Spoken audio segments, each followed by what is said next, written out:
Hi friends, இது நம்ம civil and business channel.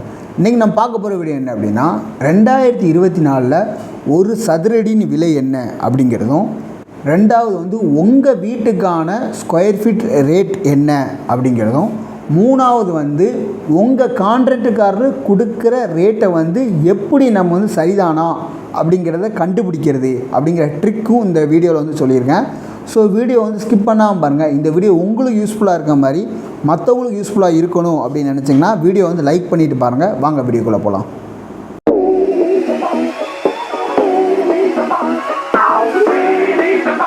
இதுதான் இதுக்கு முன்னக்கூட்டி நம்ம பண்ண வீடியோ.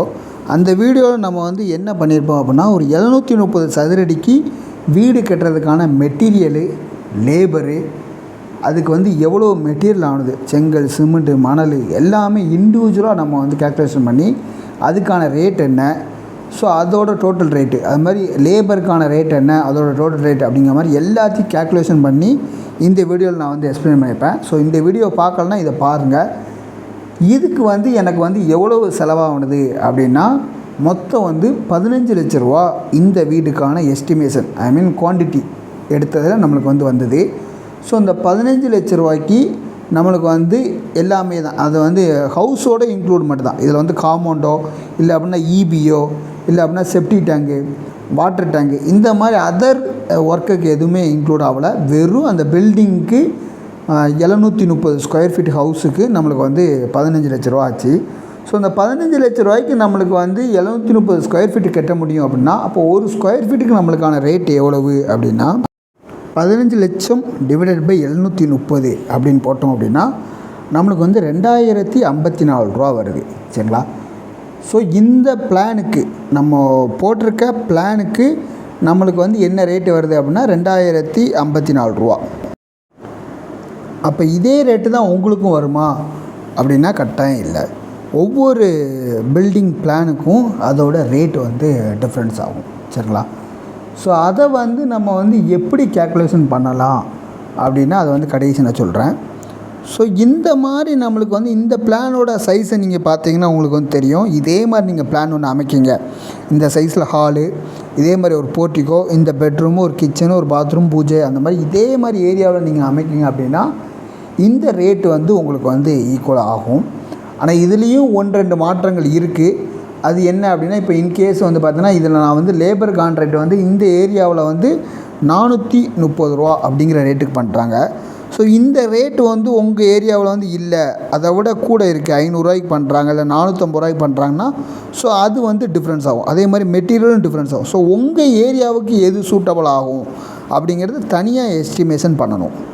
அதை வந்து எப்படி பண்ணுறது அப்படின்னா, ஃபஸ்ட்டு நீங்கள் வந்து உங்கள் பில்டிங்க்கு என்ன பிளான், சரிங்களா, அதோட சைஸ் ஆஃப் ரூமு, ஹாலோட சைஸ் என்ன, கிச்சனோட சைஸ் என்ன, அந்த மாதிரி பர்டிகுலராக ஒவ்வொன்றையும் பிளான் பண்ணி அதை ஒரு ப்ரொஃபஷ்னல் இன்ஜினியர்கிட்ட கொடுத்து பக்காவான பிளான் பண்ணணும் ஃபஸ்ட்டு. ரெண்டாவது ஒரு ஸ்ட்ரக்சரல் டிராயிங், அந்த வீட்டுக்கு என்ன தேவை அப்படிங்கிறத முதையே ப்ரிப்பேராக ரெடி பண்ணிக்கணும். சரிங்களா? ஸோ இதெல்லாம் பண்ணிட்டோம் அப்படின்னா மூணாவதாக தான் நம்ம வந்து அந்த வீட்டுக்கு, அந்த பிளானுக்கு, அந்த ஸ்ட்ரக்சரல் டிராயிங்க்கும் அந்த வீட்டுக்கு எவ்வளவு ரேட் ஆகும் அப்படிங்கிறத நம்ம வந்து எஸ்டிமேஷன் பண்ணணும்.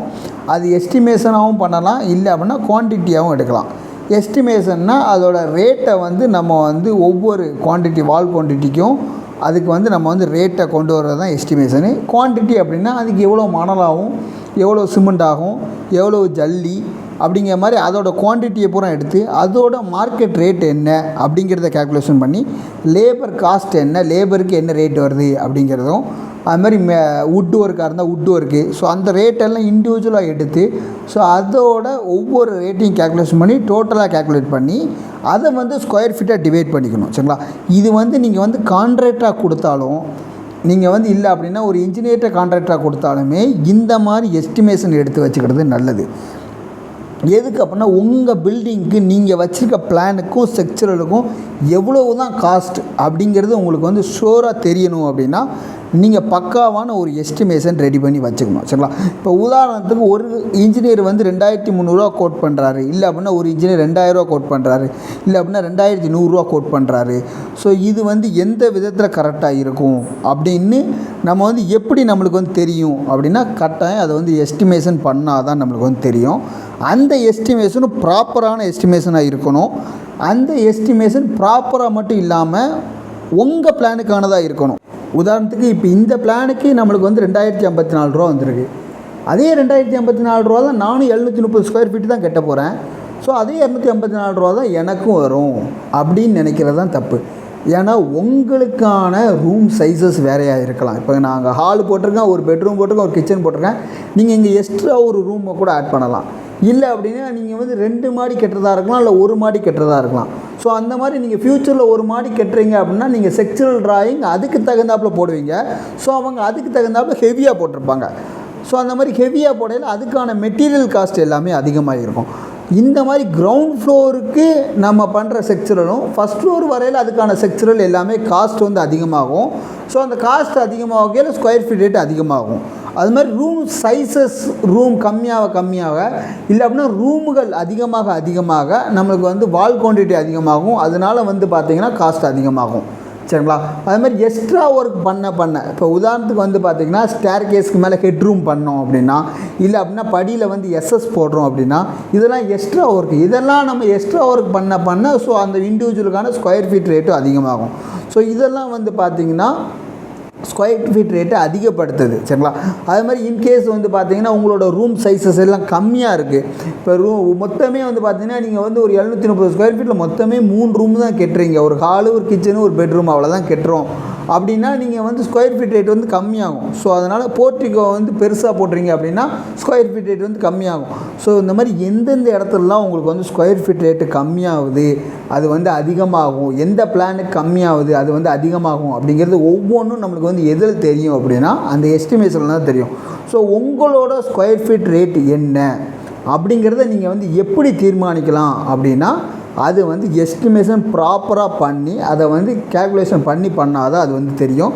நீங்கள் வந்து சந்தேகமே இல்லாமல் சரிங்களா இந்த பிளானுக்கு எவ்வளோ தான் ஆகும் அப்படிங்கிறத உங்களுக்கு தெரிஞ்சிருச்சு அப்படின்னா நீங்கள் வந்து சந்தேகப்பட தேவையில்லை. சரிங்களா? நம்ம வந்து அதிகமாக கொடுத்துட்டோமா இல்லை அப்படின்னா கம்மியாக கொடுத்துட்டோமா அப்படிங்கிறத சந்தேகப்படாமல் நீங்கள் வந்து ஒரு இன்ஜினியரையோ கான்ட்ராக்டோ அணுகிறதுக்கு ஈஸியாக இருக்கும். இப்போ உதாரணத்துக்கு உங்கள் பிளானுக்கு வந்து ஒரு 2200 பெர் ஸ்கொயர் ஃபீட்டு அப்படின்னு வந்துருச்சு அப்படின்னு நீங்கள் வந்து கணக்கு பண்ணிட்டீங்க அப்படின்னா உங்கள் இன்ஜினியரோ இல்லை அப்படின்னா கான்ட்ராக்டரோ கோட் பண்ணுறாரு பார்த்தீங்களா, அந்த கொட்டேஷனுக்கு இது வந்து ஈக்குவலாக இருக்கா?